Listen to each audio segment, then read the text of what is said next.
ko. So about sa DNA 12, ang isa sa mga naging blessing sa amin o sa akin personally, kasi ako lang naman na nag-study right now, yung katulad ganito, may mga ganitong leadership o pastors assembly na kung minsan sa amin local church di namin magawa, di ba?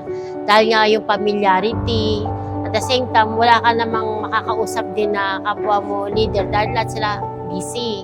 So yun, number one na ginusto ko dito sa DNA 12. Tapos yung katulad nga mga camping, the all generations camp na maganda rin. Isa ring encouragement para sa mga member of the church na sinasabi ko nga. So yun naman, yun about doon to share this study about to other pastor na katulad ko.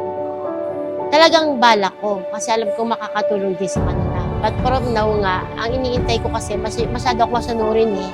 Kailangan matapos muna ako dun sa makagraduate ako bago ko ibaba eh. Gusto ko yung ipakita ko sa kanila na yun.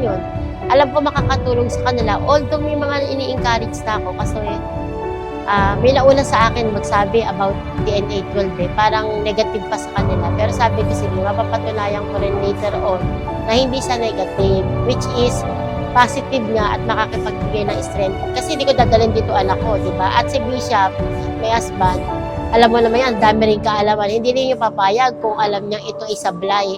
Kaya every time na nag-study ako ng DNA 12 through online, sinishare ko sa kanya, ini-interview rin niya na ako. At naririnig niya yun, yung discussion, kasi katabi ko siya. Kaya sabi niya, walang problema, ganda naman.